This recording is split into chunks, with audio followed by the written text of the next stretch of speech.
Manus flat on the canvas. We are ready to rock and roll. Second round of action. There is a cut on Manus. Jesus. Martial art. Yeah. My man B-Hop, who got dropped out the ring last night.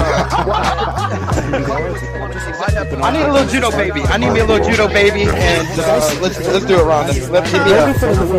See you were filming this. You got a face for radio. Got a face for radio. That's nice. Martial arts chat. Martial arts. Well, welcome to Martial Arts Chat Podcast. On this episode, we're looking ahead to Bellator London. It takes place Saturday, the 22nd of June in Wembley. Set to be an amazing night of fights, headlined with the middleweight title, Musasi versus the undefeated Lovato Jr. We'll be speaking to some of the UK fighters from this card, including Kate Jackson, Chris the Bad Guy Bungard, Mike Seabass, Shipman, and we'll also chat predictions on the Roundtable with Kieran Cobley of Newsome MMA, John Ferguson of MMA Huddle.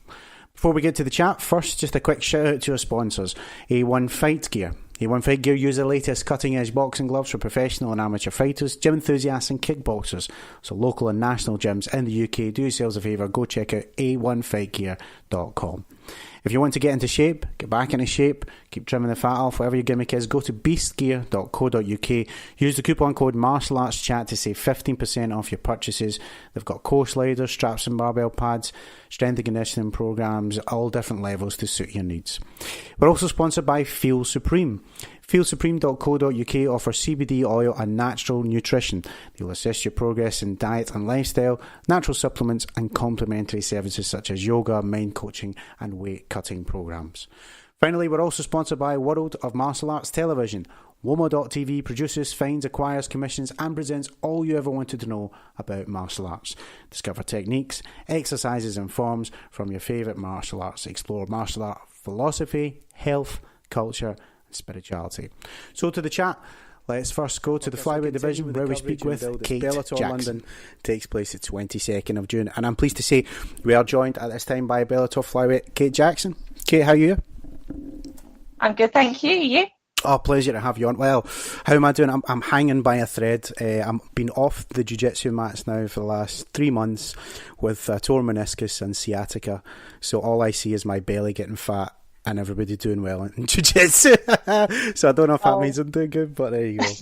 No, I get sciatica sometimes, so that I can understand the frustration there. Do you know what it's like? I want my brothers and sisters to do well, but at the same time it's like, oh man, I know everybody's moving so far ahead and I'm just sitting on my butt feeling sorry for myself. It's bad, but yeah, sucks. It just is what it is, man. But yeah, pleasure to have you on. First, and I guess the most obvious question is, how is your preparation? How's your training going ahead of London? Because we're only a few weeks away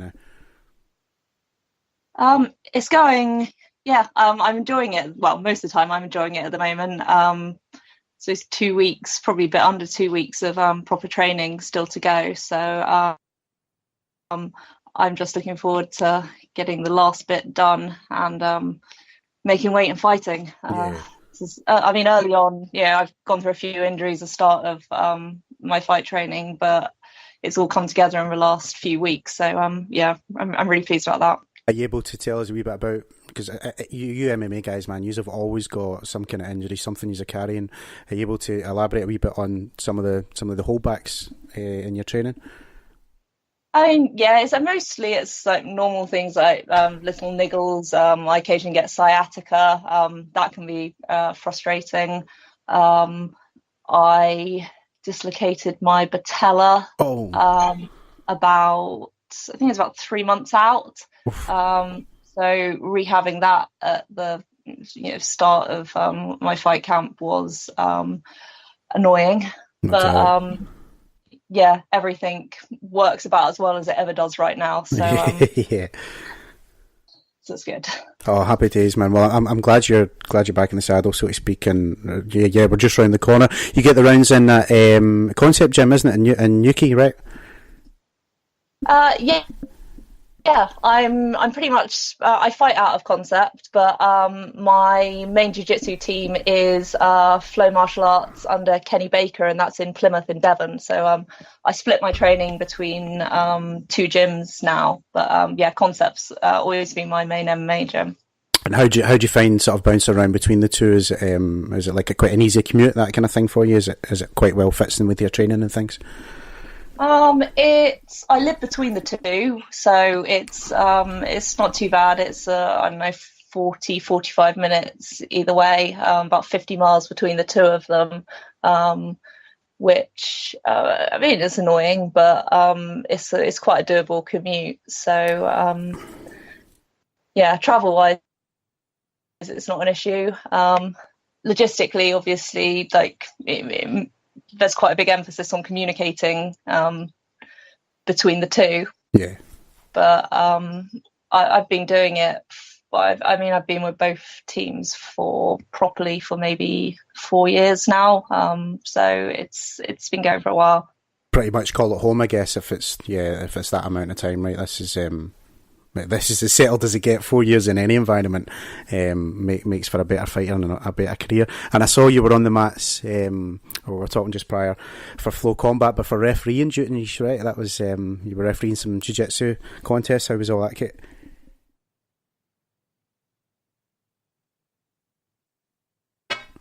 My jiu-jitsu team's home competition, our third one. So yeah, I mostly I don't really ref outside of that. I did the UK BJJ course I don't know, last year. So I just help out then. But I enjoy it. I enjoy watching my own teammates compete. It can all sort of merge together a bit by the end of the day. This time wasn't so bad. So we switched around a lot, but I think last time I did about 7 hours, and that's a little bit draining by the end of it. Man, that's a long day. Are you fluent in Portuguese? Because I know they're keen on you using all the phrasing and stuff, sis. I can. Yeah, there's only a few set phrases that the head ref actually likes us to use English and to talk to the competitors during the match. Like if they're about to reap someone, or it's normal IBJJF rules. So if it looks like they're about to do something they shouldn't, he has no problem with us giving them a bit of guidance, because he doesn't want us just DQing people unless they've slammed on a heel hook or an illegal sub or something. Aye, fair enough. And a few tears at this one, right? You were saying in your post some little ones you were handling, and there was a few upset little people. It's always really hard to tell the difference. Like sometimes they genuinely get hurt, which obviously is an issue, but it's hard to tell whether they're crying sometimes because they're hurt or just because it's too much for them. I try and stay well clear of the children's mats because they're great to watch, but it's really, really stressful, especially when they cry, because no one really wants to see sort of 7-8-year-olds crying. No, definitely not. God love them. That's a sin. Well, let's get to more immediate matters for yourself, because obviously the last time we saw you in the cage was Bellator 200, a dominating display against someone who was considered really, well, she had all the hype, let's say that, Anastasia Yankova, and you dominated with a grappling display, close to being stopped at the very end with some ground and pound. I mean, you must have been delighted with your performance that night, Kate. I was absolutely livid afterwards, actually. Oh, wow. I should 100% have finished that fight. I was in positions to do it, and really, I let myself get too emotionally involved, I think, and I was fighting myself a lot during that fight. Because they were banging on beforehand. I know it's just, the usual PR stuff, but she come into the fight with, 3 out of her 5 wins by armbar, and I just wanted to... I was overly focused on getting that fight to the ground. Yeah. And if I had approached it differently, if I'd been on, calmer, taken my time a bit more, put less pressure on myself, then I think it would have gone a lot differently, because I wasted an awful lot of energy unnecessarily trying to take her down against the cage, which made it a lot harder than it needed to be. Mm-hmm. I mean, at one point, I think it was early on, where you basically just pulled her on top of you and then very quickly hit the sweep. I can see you laughing sort of now, but I mean, as far as I'm concerned, man, it's domination, whether it's a finish or otherwise, but you don't feel the same now? Oh, it's a running joke amongst some of my teammates that I pulled guard. Right. Which I don't really do in jiu-jitsu matches, let alone MMA. Right. I think of that one, I was in the middle of a high crotch takedown. She kicked off the cage, right, and I sort of went down with it. And I swept her straight away. It's not an issue, but if I'm going to pull guard, I'd at least like to do it deliberately. Right. Fair enough, mate. No, okay. I mean, the lead up to it, I mean, all we'd really heard was Yankova and what she was going to do from the Bellator side of things. It was maybe all about her. Did that ever bother you going into that fight? Probably motivated you, if anything, but did it ever play into your thoughts at all, Kate?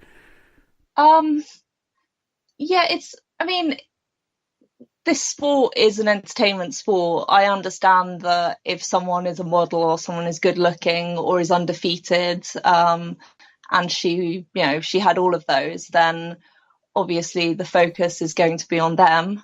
Doesn't really change their actual skill set. Sure. Just like my next opponent,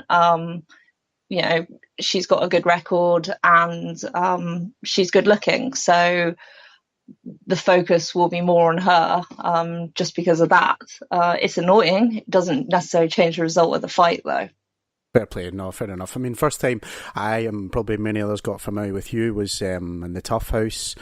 At your times, the Ultimate Fighter. What, can you tell us maybe? I've probably been asked that a million times, but maybe just some of your memories, some of your experiences in your time in the house, Kit. Yeah, it was. Let's see. It was 3.5 years ago. So, thankfully, fairly, a long time ago now.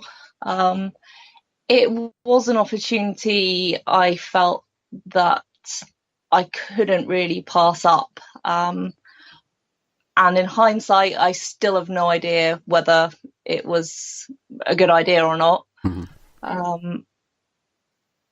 It was definitely worth doing. It was probably one of the biggest challenges I've ever had to face, because I'm not particularly outgoing. I absolutely couldn't stand being around the cameras, which obviously being in the Tough House where they film you all the time is a bit problematic. For sure. But is experiencing sort of different training environment. That was good. And I'm still really good friends with Lanchana Green, who was on my team, also from the UK. So there were definitely good things that came out of it. I won 2 out of the 3 fights, so that was an extra 3 fights I managed to get out of it. So from that point of view, it was a good thing. The isolation and the filming is perhaps not so great if you're more of an introvert, I don't think. Absolutely. I mean, I remember talking to Joanne Calderwood about her time as well, and she, just to kind of echo what you said, like, she's very much an introverted person as well, hated the cameras, hated the spotlight, but, it's kind of like, she was like, well, it is what I signed up for, but it doesn't mean I have to like it, that kind of thing. And I mean, it just is what it is, I guess. It's an experience, and good, bad, or indifferent. I guess it's one to say. My parents always used to say to me when I was a wee lad, it's one for your CV. So it's like that's just how I suppose to look at it. Tatiana Suarez, though, I can't mention the Tough House without obviously bringing her name up. We're seeing her, making waves in the UFC. She also got a big amateur wrestling background as well. But as a top grappler yourself, how did you rate your time in the cage, sharing the cage with Suarez there? I rate Tatiana really highly. I think a lot of people are expecting her to win this weekend. I'm looking forward to watching it. Obviously it comes from the wrestling. She's very intense to train with and to fight against. Yeah. At the time, I don't think there was a massive difference in our jiu-jitsu skill set, but obviously she brought the wrestling to the table as well, and I really let that psych me out, like fighting someone I trained with for 6 weeks by that point. And I have no idea. I'm not saying it would have gone any differently, but sure, no, that's fair enough. Yeah, it was a fight under, for me, well, for her as well. It was not ideal circumstances, and I was probably more focused on going home at that point than I was on the fight itself, which I know Tatiana wasn't in any way, shape, or form. Fair enough. Well, let's get to more immediate matters then for yourself. Obviously, it's Bellator London. First off, with Bellator announcing all these UK dates and venues, I just wondered, as a British fighter yourself, does that make life easier for you in terms of your MMA career? I'm really not sure, because obviously I'm dealing with sort of Jude Samuels on the European side now, but even so, I've still ended up waiting until the main London card to fight, as opposed to any of the earlier ones. Mm-hmm. So I don't know if they're treating them any differently or keeping the London card sort of semi-separate to the rest of the UK ones. But I wouldn't know unless I'd fought on any of the others, really. So it's looking, I mean, there's a Channel 5 deal, so it's looking good from the UK perspective. But yeah, I'm not sure whether it will open up more opportunities for me within Europe, or if I'm still going to be waiting on some of the American shows, I guess. I suppose so. I mean, the biggest thing is for us fans is, like you mentioned, the Channel 5 deal and not having to stay up till silly o'clock to see your mates fight. You know what I mean? Like, I'll get to see my boy Chris Bungard actually fight before I go to bed, which is always a bonus, rather than, you know, with matchsticks in your eyes, you know what it's like trying to stay up till different time zones. But hey ho, the world's round. But let's get to your opponent then. Can I just call her Lena? Because I've butchered her last name I don't know how many times on this show. Let's just call her Lena. I'm not 100% sure. I was going to say, unless right. You've got it, but I won't put you on the spot. Right, okay, it's Lena then. But I mean, it's been quite a layoff for her. I think it was December of 2017, last time we saw her in the cage. A layoff can go one or two ways, really, for an MMA fighter. It's more time to prepare, or it's ring rust. But does any of this enter your thoughts, or are you just focused on UK and what you've got to do ahead of this one?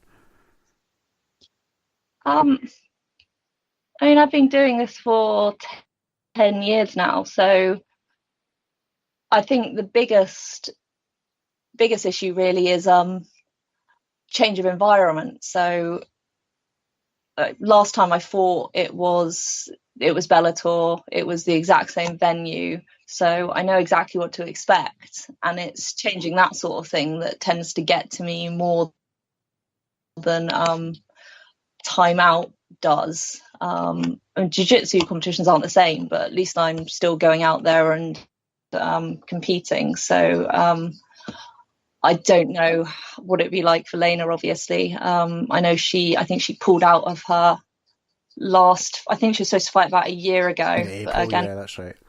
Yeah, Denise Keelholt, I'm not sure how to pronounce her surname either, who's fighting on the same card as me as well, fighting Bryony. But yes, she pulled out probably about the same time period, a couple of weeks out with an ankle injury. So I'm just, all I care about is that she makes it to the cage in one piece. Yeah, of course. Yeah, I mean that's it. Of course, exactly that. Make it to fight night. I guess that's all. I was going to say hope for the best and plan for the worst, but maybe that's that's an analogy for something else. But yeah, exactly. I guess all you want to do when you're this close to fight night is just simply fight, right? That's what you're preparing for, and that's what it's all about, right? Yeah, especially now that I think I've finally cleared all my medicals. So literally all I want now is the fight to happen. Fair play. Well, I hate asking the next question, but I guess I'm asking it anyway. After Lena, if you get the W, what's next for Kate Jackson? What are you looking to get out of 2019? well, I'd love another fight this year. Trouble is, it really, what I want doesn't matter. It depends what Bellator have planned for me for the next title fight. Anything along those lines, really. I'd like one more fight before I try for the title, possibly against one of the previous title holders, previous title contenders. Maybe the one, I think it's Alejandra Lara, the one that Lena fought last. She beat Lena and then fought for the title as her next fight. So I think she'd be a good one. But like anyone in the sort of top 5 of the organisation. Yeah, sure. Well, we enjoy following your journey, and I look forward to whatever the Bellator hands you after this. But last bit of business before I let you go, Kate, I just want to offer you the floor if you would like to shout out any sponsors, associates, coaches, family, friends, anyone you like. It's all yours. Okay, thank you. Massive shout out to Rainhouse Fight Gear, my jiu-jitsu sponsor, APAC Warriors, who are my sort of striking gear, and then my coaches, Mark Rowlett and Kevin Darrington at Concept Gym, and my coaches at Flow Martial Arts, Kenny Baker and Steve Hollister. And thank you to all my teammates. Awesome stuff. Okay, Jackie, thank you so much for coming on Martial Arts Chat Podcast. We'll be down in London, so we'll get a catch up there as well. But in the meantime, best of luck at Bellator, my friend. Brilliant. Thank you very much. Hadouken! Sure. We mentioned there, earlier in the show, we were speaking to Chris Bungard, and Chris Bungard here gets a very experienced Charlie Leary in Bellator London. I'm expecting an all-out war, much like we were for Brazier. Leary's got some heavy hands, man. I think that's the difference here between him and his last opponent, Brazier. John, we'll start with you on this one. Who have you got? It's Scotland versus England down in London. Who are you going for? Well, luckily I'm not either of them. I'm not Scottish or English, so I'm okay. But I'm going to go with Bungard here, because I feel that Charlie, he had a good little run for a while. He had like a nice little win streak that got him onto the biggest shows. Like, for example, especially the win against Rob Sinclair. He got onto like the Brave FCs, and obviously then signed on to Bellator. He got the win against a guy called Tom Green, who, if you research Tom Green, man, Tom just fights cans, man. It's like I haven't got much time for Tom Green. I just don't have much respect for him either. He's just a can fighter. His promotion that looks after him, Fusion FC. Fusion, that's right. They're just feeding cans. It's embarrassing. But yeah, Charlie, for me, he's a good fighter, but Chris is a better fighter. I think Chris is going to take it down to the ground. It's going to start on the feet, obviously. Charlie will use footwork, use those straight punches, but I think Chris can just use a bit of kind of just a good little combination to close distance to shooting for the grappling aspect to get to the ground. And I see Chris really taking over from there, and probably just either finishing with a bit of submission or ground and pound. But I see a dominant performance, second, third round, possibly here for Bungard to win. Fair play, man. What about yourself, Kieran? It's my Scottish squad boy. Does he get the job done here in London? I think he does. I think in terms of class, he's just a class above Charlie Leary. He really is. He's on an absolute tear at the minute. He beat Terry Brage, who's like, he's not an easy fight at all. He's not an easy fighter to take on, and he beat him quite handily last time out. I don't think he's going to have any real trouble. I think, like John said, it's probably going to go to the second or third round. He's going to take it to the floor, and it's just going to be a nasty ground and pound finish where he's just going to absolutely maul Leary and get another win under his belt. And I think Chris has got a long way to go in Bellator. I think he could really do big things. I think he could really graduate from be like one of the first European Series graduates. Yeah, man, he's talked to me about that a couple of times, like not title aspirations or anything like that, but racking up maybe a bit of legacy in terms of getting Bellator to Scotland, like that would be the dream, and all he has to do is keep winning, and that dream might come true. So be perfect for me, man. I wouldn't mind a walk down the road and go and see a Bellator show, it'd be ideal. Like, oh, you can To say we have returning to the show, always welcome the bad guy, Chris Bungard. Chris, how we doing, my man? How we doing, John, my man? It's been a while, mate. It's been a while. It's always a pleasure, my man. And you're a Bellator big boy now, handing out submissions to top fighters. Must feel good to be you, mate. It feels good. Fucking shutting these smug cunts up for a 2 minute and 5 second job, know what I mean? But I didn't even break a bead of sweat down my arse crack, and I had him put away and I was in the back, know what I mean? Well, I mean, we were expecting a war. We were really expecting a war because, like, all joking aside, you and Terry, two similar fighters, I would say. Very scrappy, tough, durable. And it was over fairly quick. Were you surprised how it went down? Of course I was surprised. I think I made it clear before the fight that I thought it was going to be a 3-round war. I was mentally prepared for a 3-round war. And it was a bit of a letdown in the night. Oh, God. But yeah, I'll fucking take that all day long, know what I mean? You know that, John? Yeah, man. No, I heard you saying in an interview, it must have been just post-fight then, just after it, like, it wasn't as strong as how you'd imagined. Like, when you locked up, when you were clinching up, it didn't feel as strong as what you thought. Is that about right? I done a hell of a lot of work with my strength and conditioning coach, Andy, right. So maybe I was just a bit stronger, or maybe it took me too lately, but as I say, fuck you, Terry Brazier, possible, or I want to get the best of this. I don't give a fuck. You could show up drunk and I'm still going to beat your ass, man. There's a wee bit of a backlash, obviously, from this as well. Terry and his crew, they've sort of went over it again. There's been some things said online. What's your thoughts on it, mate? I take it probably doesn't bother you, right? What backlash about, like, the tweet? I mean, I guess well, I don't want to say fluke, but that's what they're calling it. He just says that he was injured and stuff like that. Well, everybody in my gym knows, and the people around me knows that I was a hobbling mess, and I was injured. You're riddled with injuries, but you just keep it shut, know what I mean? You get on with it, you man up, you don't bitch about it, and if you do get defeated, then you take it in the chin. And it's something that he didn't do. It was... I offered him a bit of respect after it, and fuck him, know what I mean? He didn't really take it like a man, where I offered my hand, and that's just the way it goes, man. Sometimes you win, sometimes you lose, man, but you need to stick to being a man at the end of the day, and he wasn't a man, he was a bitch. There's a few bitches in that division, but... I like I was saying, I don't want to say fluke, but obviously there was a lot of words said about, carrying injuries, wasn't prepared, and kind of like what you were saying, man. It's not like I can't think of any fighter I've ever spoken to that they've not went into a fight not 100%. Do you know what I mean? You guys are always get something you got to carry, and you just, again, like you said, man, you just man up and get on with it. Do you think there's a wee bit of, because we spoke about this in the podcast, not when you were here, but we were talking about that was only Terry's second loss, whereas you're a guy, you've had your losses, you've had your ups and downs, and if there was a loss, you're able to deal with it better than someone who's no used to getting beat. Does that make sense?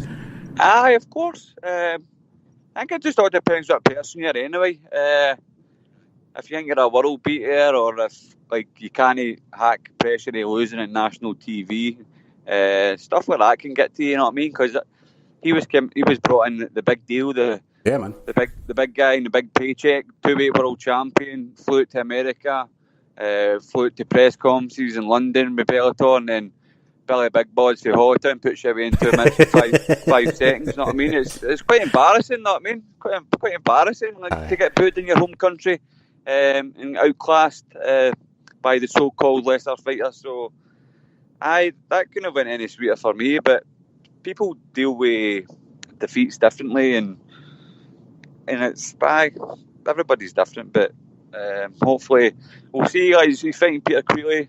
It's another tough match. Both of them lost their first fight, so whoever loses this, man, is in a sticky wicket, you know what I mean? They're 0-2 in their new promotion. Mm-hmm.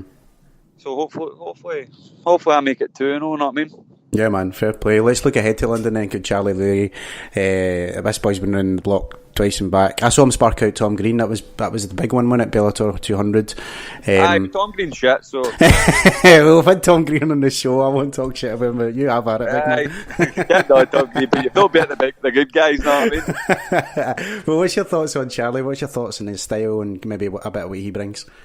I think I'm up against it here again. I think if Charlie had fought the same guy as Terry had fought, Terry would probably have the same record as Charlie, you know what I mean? Right. So, tough fighter, good hands, heavy hands, very durable, been in a lot of wars, beat a lot of good guys, you know what I mean? He's in London, we're fighting in London, it's a tough fight for me, man. I'm already mentally preparing for a war again, just like Terry, so nothing really changes for me here. But I know how I need to win, and I need to put him on his back and beat the shit out of him. Jorge Masvidal gives you a 3-piece with a soda. I'm about to give this cunt the full English with a choice of coffee or tea.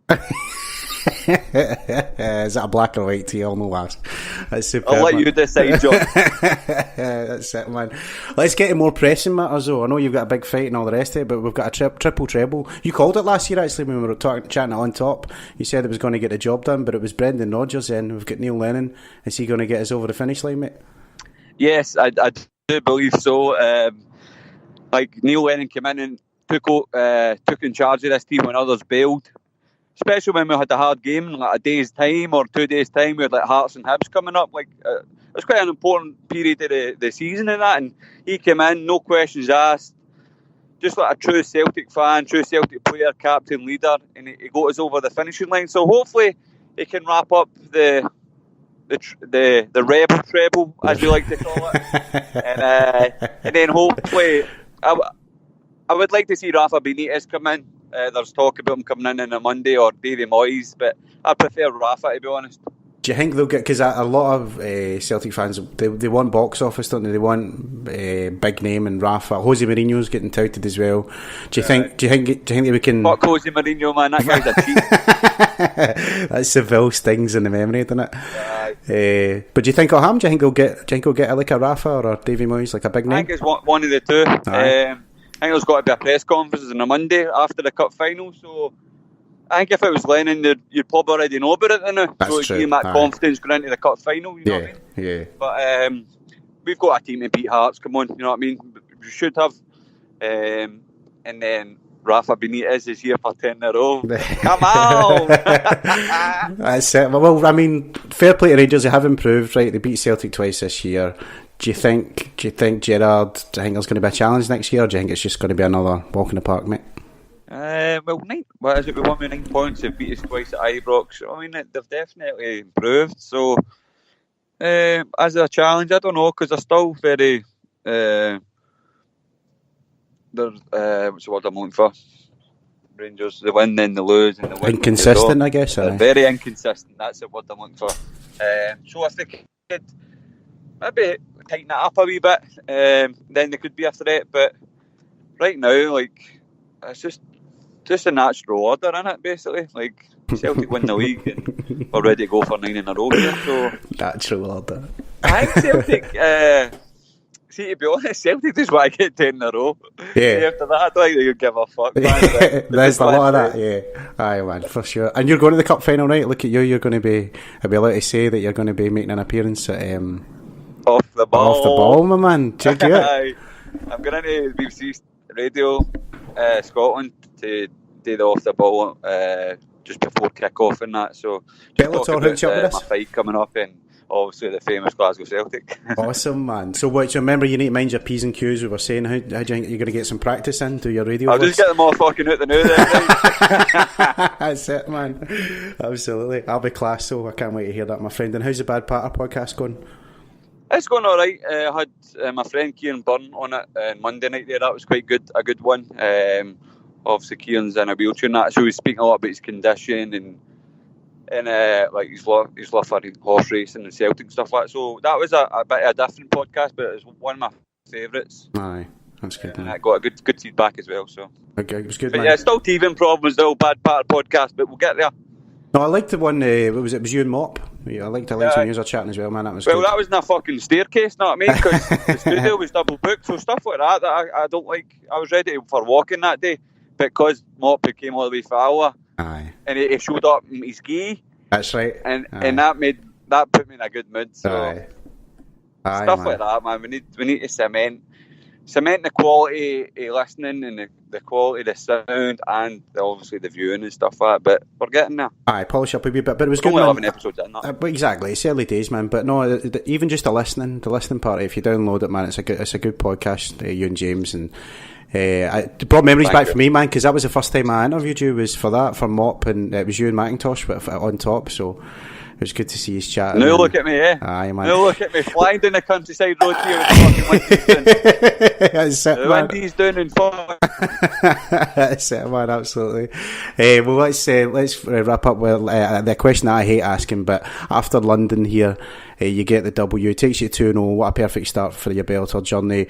What's the plan? What are you looking to get out of the rest of 2019, my man? Aye, perfect. I'm hoping I can get Bellator to the Hydro in Glasgow, man. Get that win, get them in and bring it to Scotland. Are they giving you any clues as like they might be up for a trip north of the border? Aye, like after Newcastle they were right up for it, so they just need to keep the momentum going. I need to win. I need to keep winning. They're not going to bring losers to town. Aye, fair play. But I'll train the hardest as I can, and I'll fucking do the best I can in the night, and hopefully I put this guy away and get my hand raised. That's all I can do. You know what I mean? Just do your best. Exactly, man. And take it one at a time. Absolutely. I mean, just one more thing though. I was just remembering after Newcastle, we saw Paul do the business out in Philly. But you were up in the Rocky Steps and all that. Did you get a chance to check out Philly much? Oh, aye, fuck that. Me and Philly are tight, man. I basically made love to a Philly cheesesteak, man. I've stuck my dick in that Philly cheesesteak. Man up the Rocky Stairs. Then Celtic beat Rangers on the Sunday. It was like a perfect weekend in America. Yeah, that's right. I forgot about that. It was a fun weekend. Super, mate. You're going to go out for the next one? Was it Minnesota, isn't it? He's out in June. You up for that? Aye, we're flying right out after my fight, right through London to America with Paul and Brian. Nice one, man. Aye, as I say, we just jump about place to place, fucking fighting and eating. Living the dream, big man. That's what it is. Living the dream. Well, whatever the future holds, mate, love watching you scrap. Always a pleasure getting your show. Before I let you go, just to offer you the floor, big man, if you want to shout out sponsors, coaches, family, friends, it's all yours, Chris. You're asking a question. So many sponsors. That's it, man. You know, sponsor to closer to the time. But thanks anyway, John, for your time. Always a pleasure, my man. Best of luck in London, and we'll catch up soon. You're a fucking legend. You're a legend. Panic boom! Let's move on to Mike Shipman, because I mean, we all say that he's the best middleweight in the UK. He takes on equally impressive as to say in his record, Costello Van Steenis here in London. But I mean, I was speaking to Shipman, and you know, Fabian Edwards comes up in conversation, and that would be a nice fight. Maybe it's somewhere down the line. It looks like Bellator are doing the right thing, trying to build them up slowly. But with Shipman in a victory here, I mean, that would be something like, what was it, like 5-0?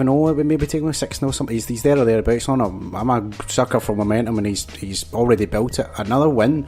How close is he a title shot, man? He's got to be with the Bellator, you know, division. He can't be that far off. Let's start with Kieran. Your thoughts on the fight and maybe what a victory does for Shipman. I think a victory here for Shipman it'll take him a long way. I think it will put him into title contention with another 3 or 4 fights. Given the state of the middleweight division, there's no one really there at the minute for Mousasi to, apart from his current opponent, we'll touch on later, that's really going to challenge Mousasi. Right. But I think I was speaking to someone at the Bellator Birmingham event, a journalist from the Netherlands, who is very high on Van Steenis. He was saying, "Look, you need to go and watch this guy. Right. He's a really good fighter." So I don't think it's going to be an easy fight for Shipman, but I think it's one where I think he'll pull through. I think he'll go the distance. I think it's going to be one where we can really see what his gas tank's made out of. Yeah. And we're really going to see him tested, both in the kickboxing, obviously Dutch kick against like a Dutch kickboxer. That's really going to test him. But also, let's just see how he can work the clinch and how he can work his ground game to sort of navigate around that. But yeah, I think it goes to the judges' scorecards on this one. Fair play, man. John, what about your thoughts on the fight and maybe what a victory does for Shipman in this one, mate? I think a victory for either guy is huge, because I think they're both really, really good middleweights, really talented guys. Castillo's last loss was against Jake Boswick, who's actually got a boxing bout coming up. I think it's this weekend coming. Yeah. Jake Bostwick stepped away from the MMA pullover and he's going to have a little go at boxing. He's actually he's having a bout in the UK. He's back over right now. But that fight as well showed that, there's ways to beat Costello, because Jake's obviously not tall. He was quite a short middleweight, and there's a high disparity. But you're just getting close to the guy and keep it tight. And that's the way for Shipman to win. Shipman needs to keep this fight tight. He can't keep a distance because, like you said, with Dutch kickboxing, Castillo's got lovely teeps, lovely managing the distance with the straight shots and then with the leg kicks. I think for Shipman, he's got to be smart. He's got to close the distance. He cannot, get the grappling exchanges straight away. If I'm Shipman, I'd be trying to get this to the ground. Yes. Because the ground and pound that he lays on is devastating. He's got beautiful power himself, but there's times to use your power and your strikes, and there's times to use your grappling aspects. Yes. And for me, I think Shipman just needs to be smart, get the fight to the ground, and get on top of Castillo. And that's kind of where his kind of weakness is. That's probably like his weaker part of the game, and I think that's where he can win the fight. If you get him on top, he's got a good triangle because of the length. He's quite a long, tall guy, Steenis, but just need to get to like half guard, side control, and then just start from there. But yeah, I'm going to go Shipman, but do not be surprised. Do not sleep on Costello because he is legit. Welcome to Martial Arts Chat Podcast. On the episode, we're continuing with our coverage and build. It's Bellator London, and it takes place on Saturday the 22nd of June. And I'm pleased to say we are joined at this time by Bellator middleweight fighter, Mr. Mike Seabass Shipman. Mike, how you doing, sir? Yeah, I'm very good, thanks. And you? Hanging in there, man. Hanging by a thread. Yeah. I keep telling people, I'm alright. Yeah, I'm not alright, but I'll get by. There's worse things in the world, But I'm delighted to have you on. They say you're Britain's top middleweight, mate, and you've certainly established yourself, especially here in Bellator, man. Before we get to Costello and London and things coming up, maybe just talk to me a wee bit about your run here, 5-0, all finishes. It's pretty impressive, man. Yeah, I just got to thank my team for that. I've been with London Shoot Fighters the whole time, and they've always got me fit for the whole fight, which I guess gives me confidence to push the pace early on. So far I haven't needed that fitness, but because I'm able to confidently push the pace, it means I've got a lot of all finishes so far. Yeah, man. I guess preparing for the worst and hoping for the best is often the philosophy I hear guys in training camp. What's a typical day like for you that ensures that you get your most out of your training? They're not really like typical days. It's kind of like there's a plan, but we're not privy to it. So it's basically whenever we go in, we're kind of uncertain whether we're going to be sparring, cardio, whatever. A lot of it is sparring, but it gets dropped on us. Kind of keep you on your toes, right? Yeah, exactly. Nice So one. some days you'll have been smashed by cardio, and you're thinking, oh, it'll be a nice just technical day today, and then someone will be coming in and you're like, oh yeah, you're sparring now. It's like, okay. But the upside of that is, you realise you can do a job. You can, even if you're completely knackered, you have confidence in the skill set to at least stay safe, which is very important. So yeah, it just gives you confidence. Even if you're going to a fight and you're not feeling necessarily 100%, you've felt worse many times in that camp, and you know how to get the job done when you not necessarily peaked or periodized your training and you've been kind of caught off guard. So it's just it's good mentally. Oh, aye, for sure, man. The confidence boosts all round, physically, mentally. I mean, that's nice to hear, man. That it's so spontaneous like that. Keep me on your toes, keep you guessing. But I mean, sounds like it's obviously working for you, man. Like we said, your runs, nothing short of spectacular. Yeah, thank you. Yeah, it's not like it's not like without there's a method to the madness. It's not like there's no plan. It's just foot soldiers. We don't always get told. we get told sometimes, like right before, or sometimes an opportunity comes. You get some interesting guys will just come in, like come and shoot fighters, like a kickboxer or a wrestler, and they'll be like, oh, see how this guy is. Yeah. And 8 times out of 10 they're a bit useless, but every now and then you get someone who's got something, and also you've always got that uncertainty when you're facing them. Like, is this guy going to be legit, or is he going to be or is he just going to be a waste of time? But it's never quite a waste of time because you've got the you got to deal with them as though they're going to be a legitimate threat. Oh, of course, man, of course. We were speaking just a wee bit prior. The first time I saw you in the flesh was 200. When you dropped Carl Noon pretty quickly, man. You dropped him and got the ground and pound the job done. And I mean, we already knew who Mike Shipman was at this time, but it was. I know Carl being out for a while, but still, he was decorated, and you made a top guy look average. Just, I guess, the training and all that's a testament to it, but. You look confident, but not a confident fighter that's like cocky. You look very confident, very relaxed. Have you always had that kind of demeanour in your fight game, mate? Yeah, I suppose. Like, I fight because I love fighting. I really enjoy it, and I realise that I'm very fortunate to be in the position to be able to do what I love and get paid for it. Yeah. So I suppose I've just had very very fortunate. I don't really have like a chip on my shoulder. I'm not particularly angry, and I don't, I'm not. Like, I don't mind a bit of shit talk and stuff when there's actually when you have a fight, when you're in that process. If that's what's happening, but I'm not one of these guys. I don't enjoy social media in general. Mm-hmm. So I don't. I know that's something you gotta do these days. Is be more active on social media, but I really don't enjoy it in general. So I don't want to go wasting my energy on just like chatting shit that stuff that may never come to fruition. Exactly, man. A lot of guys get caught in that trap. Yeah, to what end? You're exactly right. It's a good way of putting it. It's a waste of energy because it is. It'll play on your mind for the rest of the day. Oh, I need to check the social media. I need to check the tweets or whatever.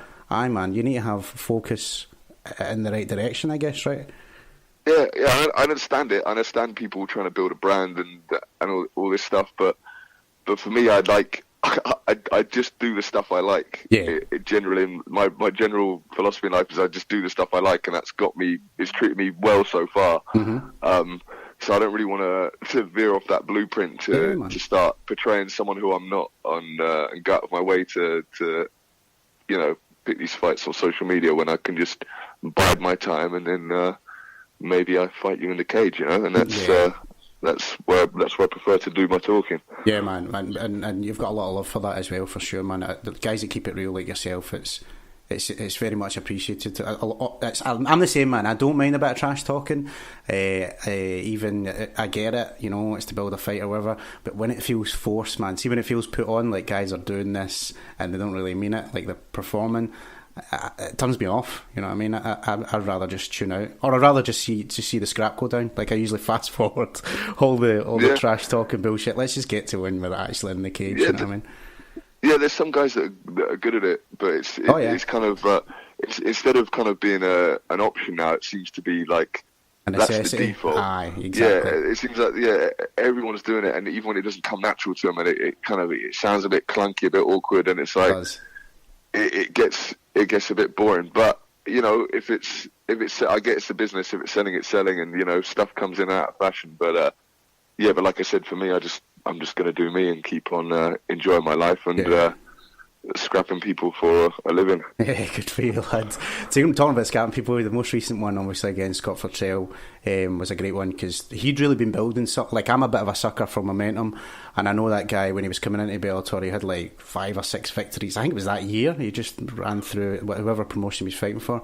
Your performance was solid, big man. You got busy, side control, and you kind of already established that grip. I saw you when he was coming up. Nice wee roll through Darce. Again, man, you made it look easy. I'm not trying to blow smoke up your arse, Mike, but like, you make top guys look pretty average. I mean, you certainly did in that fight.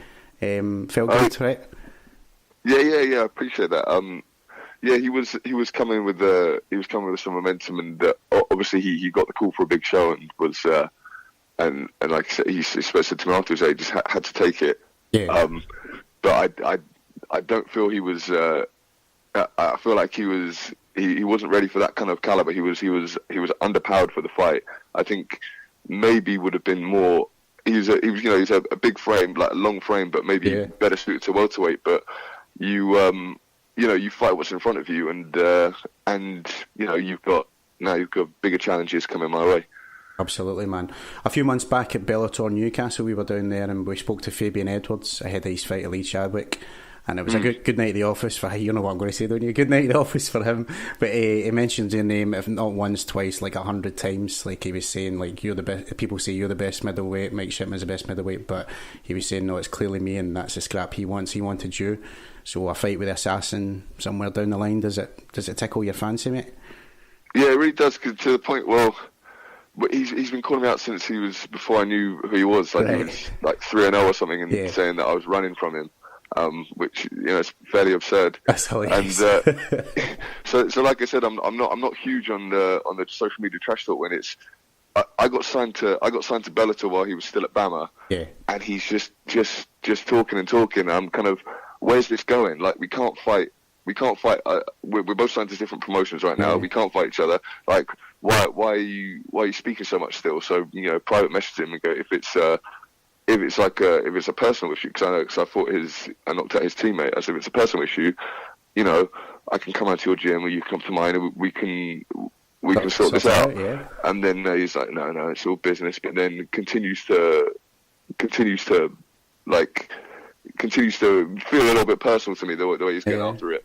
And then so he comes to Bellator, and then of course he's still talking everything. So I'm like, okay. So I've asked Bellator for that fight. They've said no. I guess they're building him for now. They're looking after him now, which is absolutely their right to do, and it makes sense. So they're building him for now. So maybe somewhere down the line they'll have that fight. Maybe when he's got a few more wins and wherever he gets to. But yeah, and who I still going? I've asked him twice now. If you're like, I've asked for the fight from Bellator. I've asked for the fight with him like privately twice.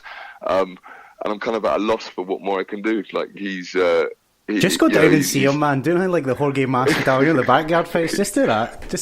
I'll go down and film it. Right, I'll come down with you.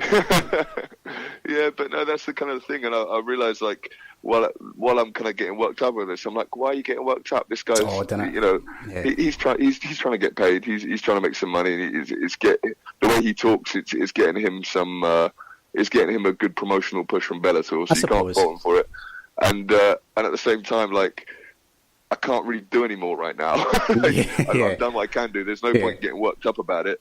If he gets a few more wins, then and Bellator's like ready to push that fight, then I'll be happy to take it, and I'll take a little bit of extra enjoyment out of it because of the lengthy build up. But yeah, until that, I'm not really sweating it. I mean, he's no doubt he's got skills. I mean, there's the flashy finishes that we've seen, but I mean, he just controlled Chadwick. I don't think anyone really expected, especially the grappling side of things, to control in that fight. And then we all saw his more recent one, I'm sure, like the up kicks and pretty steady finishes. He's got flying knees. He's got all the skills and attributes. I mean, you must rate him as a fighter, right? I rate his left kick. Legitimate. He's got a good left kick. He's got a good back take. And he's patient. He's not rushing anywhere. And as a southpaw, when you're not really trying to go after people, that can draw them out in ways that it shouldn't. But overall, I don't see like a huge amount. Like say he was he managed to control Chadwick. It's Chadwick's a strong guy, but yeah. I was just dying. I was dying for a level change off Chadwick when he had him on the fence. I was dying for a level change. It was just pressing, wasn't he? Yeah, could have changed the complexion. And as you saw with in the last fight, he's not the hardest in the world to take down. I just don't. Yeah, I don't see his physicality matching up well against me. He has got good attributes, but I don't see him being too much of a problem for me. Man. Well, let's get to more immediate matters in Bellator London. You've got a tough Dutch fighter here, Castello van Steenis. He's 3-0 in his Bellator run. Tough last fight though against Honeycutt, but I mean he got the job done. What do you make of the Dutchman? How do you rate him and going into this one, Mick? Yeah, I do rate the Dutchman. I've got respect for him and how he goes about his business. He's obviously very fit. You can see, like, in that last fight with Honeycutt, even though it was a very close decision, you can see that he's fit. Like, he's still pushing that pace right to the end of the fight, still trying to kill him. Yeah. And just, happy to be in there. You can tell he's at home in there. He enjoys himself, which is that's a big deal. That's a big deal. He's not trying to eke out a decision. He's not just trying to get by. He's going after it. He's constantly throwing with intent. He's active off his back. He's constantly rolling for leg locks and throwing up triangles, which means there's less places in the fight to take a break, which means he can utilize what I think is his one of his biggest assets is his fitness. He can use his fitness as a weapon because he's constantly pushing these attacks that aren't necessarily the right thing to do at the right time. He's rolling for knee bars in awkward situations, but still, it's something you've got to deal with when you could have just been like resting on someone's back and kind of filling them in a bit. It keeps working and working and working. And I've seen obviously I've been watching a lot of his fights. You see him come out at the start of fights and be losing the fight and get himself in bad positions, but just through sheer work rate, he breaks his opponent, comes back and finishes them. So he's the type of fighter you've got to take seriously. He's like big, athletic, very fit, and aggressive, which is why he's got to where he's got to. Yeah. But yeah, I don't see my cardio being an issue as it has been with some of these other opponents, and I'm going to be able to catch those positions and punish him when he makes these mistakes, which I think will change the complexion of the fight. Fair play, big man. The middleweight belt is on the line in the main event. No doubt you'll have a close eye on the fight. Just first of all, how do you see Mousasi and Rafael Lovato? How do you see that one going down, mate? Obviously Rafael Lovato is a very legitimate grappler and not to be taken lightly, but I just can't ever bet against. Moose is just something else, isn't he? Aye. Yeah, it's very hard to bet against him. He's just very calm, just always makes the correct decision. And he's just all round very solid. I don't see him being shocked by the grappling by any means, and also his stand-ups very legitimate. His get-ups are very good. I've got to say I'd bet on Mousasi for this one. Yeah, safe bet. I mean, I've got to concur as well. Although Lovato's undefeated, right? I don't think he's got the O. I think he's had a. Yeah. I think he's undefeated, but I think I think it's like 9-0, 10-0, and there's a big difference between that and like 43 fights or something from Mousasi. Yeah, like 40, 50 fights wherever he's at. Where against he's like beating the best in the world, beats up Weidman and he's just before he leaves. He's a very high level guy, and to be honest, I'm surprised the UFC didn't work harder to I'm keep him. Stunned. Yeah, but I guess that's the same thing we were talking about earlier. That's he's a funny guy, like you said, but he's quite dry and he's quite quite understated. It's a different personality type, and it's not the product that the UFC seems to be going after at the moment. They're preferring the loud guys, the kind of the Colby Covington-esque kind of, so I guess he felt he wasn't being treated correctly. Felt he deserved a title shot, which I can understand. He had that one loss to Uriah Hall, which, and I don't like to say anything. Yeah, and I don't like to say anything. I don't like to say call a knockout unlucky, because you never really plan a knockout. You throw and then one of the things lands, but that wasn't where he was targeting that kick. He made a mistake. He slipped too low and slipped into the kick, and then obviously avenged it pretty much immediately. Yes. So when you look at the run he'd had, you can kind of see why he would feel a little bit like he's been a little bit hard done by the UFC, which again I think is wrong, but couldn't be more happy to have him in Bellator, because in my opinion he's when he left the UFC he was the best middleweight in the world, and to be able to potentially line up that fight against a guy like that, that's why we fight. That's what we do it for. To have those kind of like epic battles that would just be that'd be a big bucket list goal for me if I can, because I know if I can get that before he retires. Yeah. Absolutely. Well, that's my next and last question. I mean, not to look too far ahead, but with an eye on the main event, I mean, I imagine Bellator middleweight belt is on your mind. How far or near do you think you are to getting that shot, mate? I think that depends a lot on this performance. I have to beat Van Steenis, but I have to beat him, in a fashion which I'm capable of doing. So if that all goes well, and because he'll be the most legitimate fighter I faced in Bellator so far. He's a dangerous guy, and also I feel like he's in a similar position in the company with me. He's kind of like a up and comer, 11-1, 3 wins in Bellator. I'm 13-1, 4 wins in Bellator. We're kind of like settling the future of the middleweight division at the moment. We're kind of the next top tier contenders. Absolutely. So it's the fashion in which I win this fight is gonna, I think, will determine whether maybe I get a top shot next, or maybe I have to have one more fight before that. But I think it's got to be coming pretty soon. Fair play, sir. Mike, it's been an absolute pleasure getting a podcast, sir. It's always great watching your fights, and I really look forward to you and Costello throwing down here at London. Before I let you go, I just want to offer you the floor if you want to shout out any sponsors, associates, family, friends, anyone you like, mate. It's all yours. I appreciate it. Yeah, just as always, London Shoot Fighters.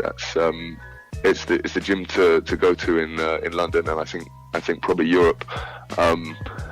That's that it's a joint venture. My career has been a joint venture between me and them, and I can't give them enough credit. And obviously family and friends always support me to get to this point.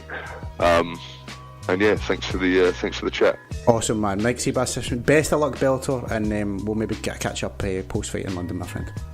Alright, nice one, thank you. Poker card with Melvin Manhoof, and he takes on Kent Compliment in a tough bout here. We'll get the guys' thoughts. We'll start with John on this one. John, your thoughts? Is it going to be a KO of some spectacular fashion here when these two throw down? I can't really see Kent doing much, if I'm honest with you. I know it's a 205, so I don't know if that helps him more. But then again, Melvin's not cutting the weight, so he might feel better. Kent beat Alessio Sakara, but is that a great feat? I don't really think so. He's lost to the likes of Fabian Edwards, Walter Ganazi, but if you look before that, he beat Sean Lomas. We all know Sean Lomas, the legend. Brad Carter, he's a scumbag, but again on the scene, he's just a can. But he's just not. I don't even know. He's just in there for, I think, Melvin to just absolutely starch. And I think Melvin's just going to run through him. I think he's just a can fighter. He's just for, Melvin to get a win for. And obviously, a nice highlight reel for Melvin so they can pump out the highlight reel for him to help kind of sell Melvin Manhoof. That's what he is. He's a ticket seller. He's a name. And that's what they need with that brand. And I think they need to do that for him, and I think he'll do it. I think he'll just absolutely spot Ken out. You're absolutely right about the matchmaking and the relationship between, they go way back, don't they? Coker and Manhoof. That's his boy, similar to, I guess, maybe the UFC with Dana and Robbie Lawler, that kind of thing. That's someone that he's close to and he can insert in a card and sell it and make it exciting. So let's hope it lives up. Kieran, what about you, man? How does this one go down for you, brother? I just see Melvin Manhoof just getting an absolute dominant KO victory. I don't think he goes past the first round. Right. I really don't. I think Scott Coker's just, he knows he's not brought Melvin Manhoof onto this card to lose. It's a fight that he knows he can win because he wants to build up a guy that he knows can sell tickets, especially if Bellator are heading to Amsterdam like we think they are. To have him go in on a couple of wins. That's only going to boost ticket sales. So if they want to go and take that event over there, or have a few more events in London where they put Manhoof on the card. I'm going to say first round knockout for Manhoof. Fair play, man. Fair play, mate. Fair play. James Gallagher will be looking to continue winning ways after suffering his first defeat last year. Does he get the job done here against Jeremiah Labiano? I don't know a whole lot about the American, I've got to confess, but I guess this is still, is Bellator still trying to build this star, isn't it? And he's got a decent following, and he's a good fighter in his own right. Did suffer a pretty devastating loss last year, but back to winning ways. Let's start with John on this one. John, your thoughts on this fight, mate? Yeah, they obviously still want to build on him. They still see him as a brand in Ireland. They gave him a very favourable fight last time to get back to winning ways. it was painful viewing to watch it. Let's be honest. I know. I mean, I get it. You're right, though. It is painful. Yeah, the thing is, though, Jemiah's been with Bellator a few times. Right. He's not new to the game with Bellator on a big light, so there's a good thing for him there. He's done grappling bouts outside of it. Jeremiah's not a bad fighter all around. I know he's got like a one. I think he's like lost 6 or something like that. Right. He's an older guy. He's older as well. I think he's in his early 30s off the top of my head when I was looking at him. But he's got a couple of good wins, and he has. I think for him to win this fight, he's going to be tall, long. Grappling is going to be king. Getting this fight to the ground and getting on top of James. I think wrestling is the way to beat James Gallagher anyway. It's not his strong point, and you've got like, man, I'm going to go against James. I'm going to think Jeremiah's hopefully got the smart mindset. He lost to Ricky Simone, so he knows what it's like to get grappled and thrown around. Man, just take James down and get on top, and you've got a good high level, kind of high opportunity to finish the fight. So I'm going to go with Jeremiah here by a potential decision. Nice. Just out grapple, just get on top and get those points on the board. Fair play, man. Kieran, what about you? I mean, like we said, we've been building him for a wee while now in Bellator, James Gallagher. But should we expect maybe as a grappling contest just on the back of what John was saying there? Do you think that's the way to go? I really think John has a point here that the way to beat James Gallagher probably is through the grappling and through the wrestling exchanges. But then again, when a European striker is about to take on an American fighter, the one thing they're going to work is wrestling, because they know in America just about every fighter has that wrestling background. Yeah, man. So there's no doubt in my mind that John Kavanagh has been drilling James Gallagher on his wrestling since the start of their camp. We also know that because Conor McGregor's doesn't seem to be training or is training, we don't really know. But James Gallagher's probably be in the centre of John Kavanagh's attention because he is the top SBG guy over in Bellator at the minute. He's got a huge brand behind him. There's money there. There's money in the Gallagher name, and I think we saw in his last fight he was a bit more composed when he walked out. There was none of this getting in his opponent's face, giving it the old Billy big bollocks. He'd been humbled. All that routine. That was why. Yeah. Exactly. It's sort of Ricky Banjagus has sort of. See, it's going to sound horrible, but it slapped the cunt out of him. Yeah, man. To be fair, yeah. Like that's what he did, and I think he's learned from that. We saw at the Bellator press conferences. He's a lot more humble. Yeah. He's a lot more respectful of opponents now. I think that's only to benefit him now because he's going to take opponents more seriously, like he did with Stephen Graham, where he got him to the floor and choked him out of that rear naked choke. Fight-wise, I think this is a tough one. I think this is a tough fight for him, but I think he can win.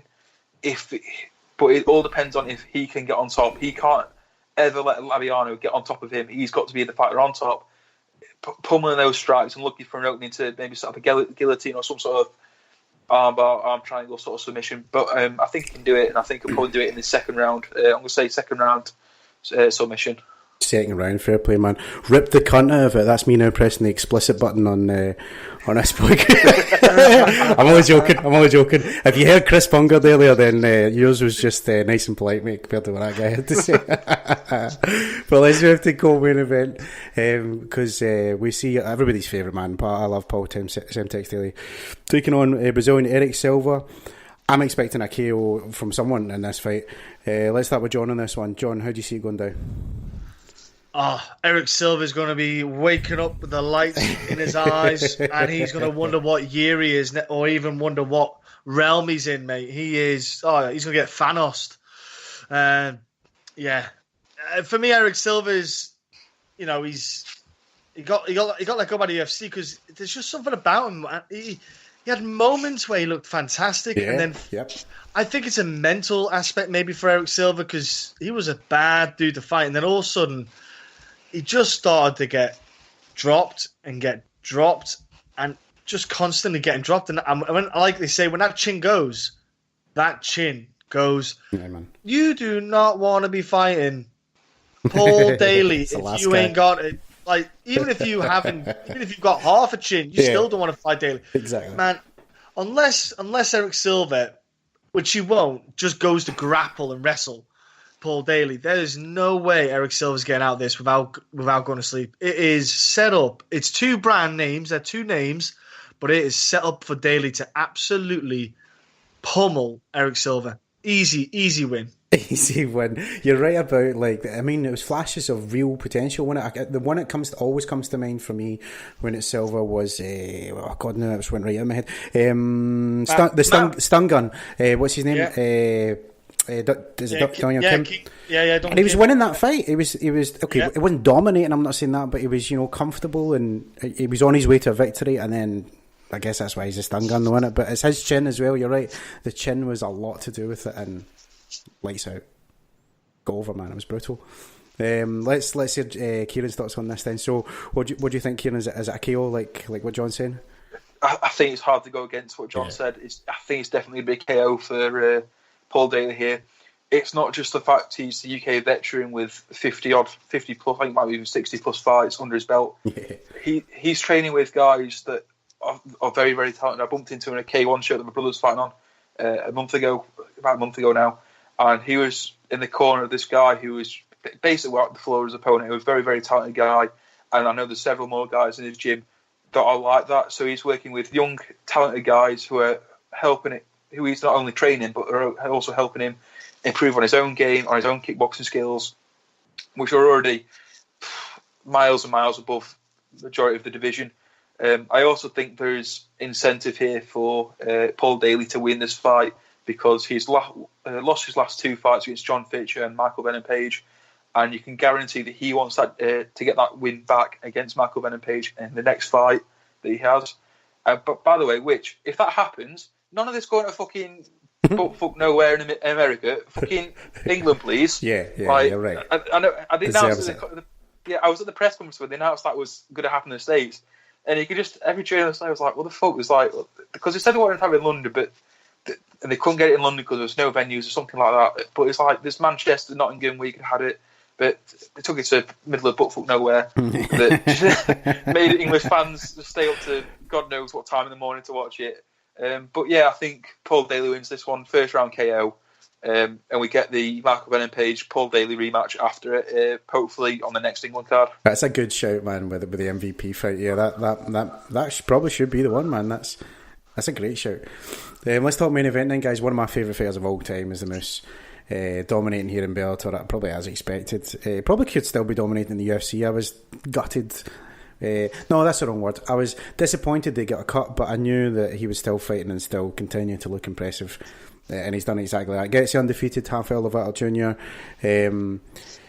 I was thinking maybe foregone conclusion until prior I was speaking to John. You might have convinced me otherwise here in his Brazilian Jiu-Jitsu credentials, but I'll start with Kieran on this one. Kieran, let's hear your thoughts for the main event. Is it and new or and still? I think it's going to be and still. I know John was saying before we started recording that Lovato has got this huge Brazilian Jiu-Jitsu advantage here, where to the point where he's came late into the game, but he's basically, if you go to the floor and you're going to get tapped out or choked out, there's no two ways about it. But I think the worrying thing is if you go into a grappling exchange with Gegard Mousasi where you've got to go into the clinch to get him down, you're going to get kneed in the face and it's going to hurt. And I think that's going to be the key here. I think Mousasi's kickboxing and that clinch striking that he possesses is going to be the determining factor in this fight. I just think, like you said previously, it was a bit disappointing to see Mousasi be let go from the UFC. I think he could have still been a champion there in that middleweight division.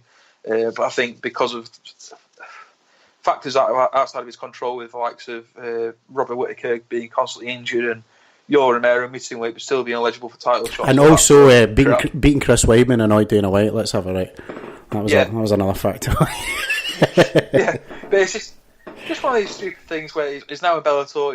He's just running that middleweight division. Yeah.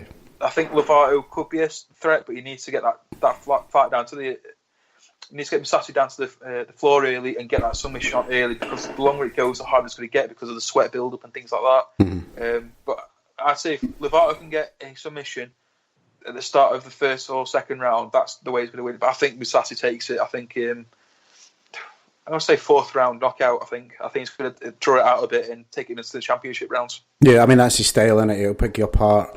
He goes at his own pace, and it's a thing of beauty when he's in the groove, man. I love how he fights. But I mean, if it's a serious grappler, like you were saying, John, it could be his Achilles heel. Jacare sticks out in the mind when it comes to that, sort of mindset for thinking about him. Musasi's a great grappler, don't get me wrong, but if it's high level, it could cause him problems. So tell us your thoughts, John. Yeah, it's a lot tighter than people might think if they don't obviously understand who Gegard's fighting, because a lot of them will look over him because they'll just see the name Gegard. I suppose with Chris Weidman, good wrestler, defeated him. Other than that, Gegard hasn't fought too many top wrestlers for a while. Talis Laites was the other one I could think of, but Talis Laites, was he a bit worn, torn then? I probably will go with Gegard Mousasi because it's a 5-round title fight. So I've not seen how Rafael will be able to manage that energy level because obviously grappling is tiring, but at the same time, getting the fight to the ground is exhausting, especially if you've got someone who can defend takedowns. So that's the big key. How does Rafael get the fight to the ground and keep it to the ground if Gegard is able to bounce up? How does that affect him over a 5-round fight, conditioning-wise? I think that Gegard is just a bit wise and able to keep it away. He'll keep the straight. He'll be very patient. I think you'll see Gegard being quite heavy on his feet. He'll have a quite flat-footed stance so he can really use his hips to thrust in to defend with the sprawling. But I think it's going to be a patient fight. I don't think it's going to be a wild one. I think Rafael's going to be quite patient, be smart when he shoots in.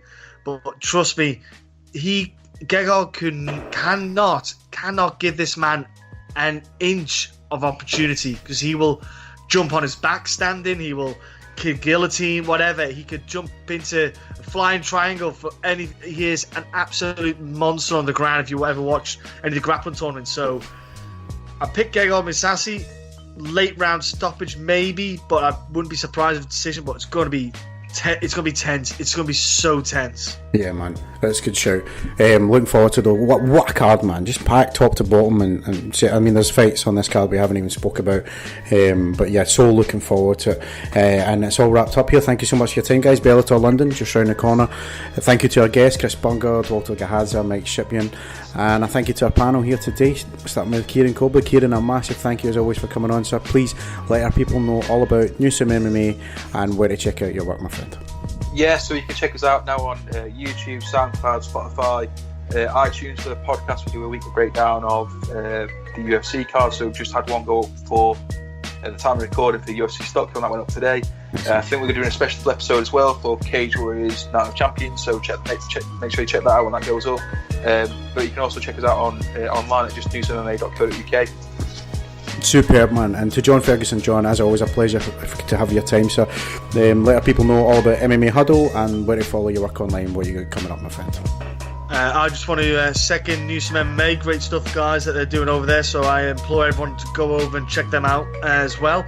But yeah, just MMA Huddle. Google that, and it'll pop up with our YouTube channel where most of our videos kind of go to. But we're on like your iTunes, SoundCloud, all that jazz, and I don't know whatever. So whatever links, Facebook, all that, just type it in Google, you'll find us and join in and join the conversation. That's it, man. Enjoy the chat. If you've liked this podcast, hit the subscribe button, download on iTunes, Podbean, Speakers, SoundCloud, you name it, we're on it. Like us on facebook.com/martial arts chat. Yeah, follow us on Twitter as @martial arts chat. I'm John Boy McElroy, and I'll catch you next time on the Martial Arts Chat podcast.